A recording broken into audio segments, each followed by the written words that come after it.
Hey everybody, how's it going?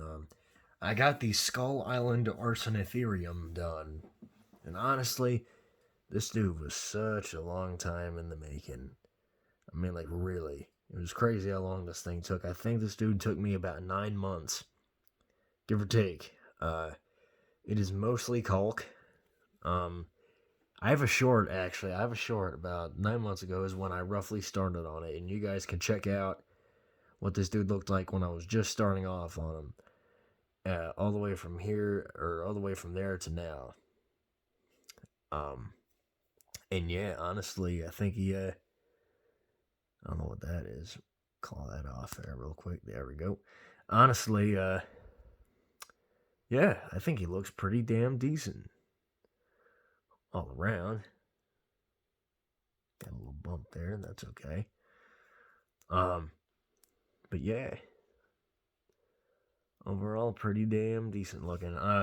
Pretty much the backstory for this guy was originally in the 1933 King Kong, when the crew of the SS Venture are running away from King Kong, there was supposed to be an Arsinoitherium on the other side of the crevice that they cross when they go on the log, and they were supposed to be caught in between the Arsinoitherium and King Kong.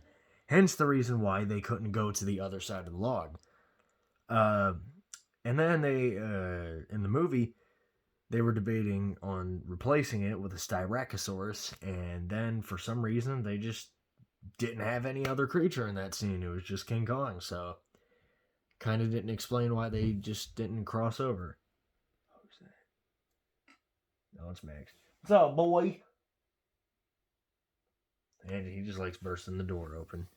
Anyway, but yeah, so this is what this thing is supposed to be, except I decided to go take it to another level and make it sort of a Peter Jackson's rendition of the Skull Island Arsinoitherium. Kind of crazy looking, a bit evolved, specialized to a certain degree. What is it? In the highlands of Skull Island, I figure, which explains the claws and a lot of the other weird details on it. But I figure I'd give you guys just a quick look over. You got the tail, which, again, pretty much everything you see here is made out of caulk. You got the bottom of the feet with a broken nail and these claws. And there's a reason why I'll explain in the biology part of the video when it's done as to why it has claws to begin with. Pretty much, but I'll give you guys just a quick abridged version. It's to help it scale the highlands of Skull Island, help it get across the rocky terrain. And then, of course, it got all these hairs on the ears. It got the inside of the ear. It got the eye. Got the eyelashes sculpted on there. Got the nostril with the nice curled up lip with the nose hairs. Yeah, the nose hairs are a little rough, but, hey, it's caulk. Then you got the teeth on the inside of the mouth with these little tusks. Not entirely sure if Arsinoitherium had tusks, but again, it's a Skull Island version. Who the hell knows? A kind of moose-esque beard, with these giant horns, which probably a lot of people will be thinking, well, damn, Chance, why the hell does it need such big horns? It lives on Skull Island.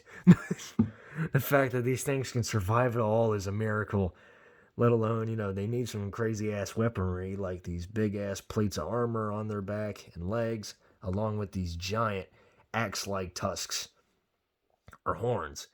The keratinized sheath that sharpens itself when rubbed up against rocks. But yes, you got the other side here. More of the mouth. You got the teeth.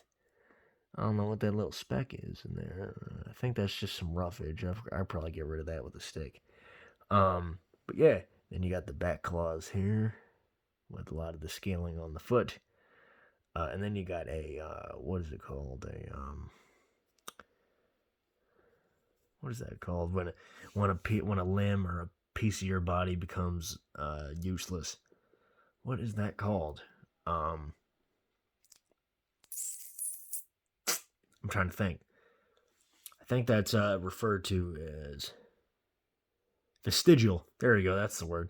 You got a vestigial toe with a piece of hoof, which its ancestor had, And then, you know, you got the wrinkles on the foot, got the wrinkles on the stomach, got its wiener. You got a lot of the wrinkles on the inside of the feet here.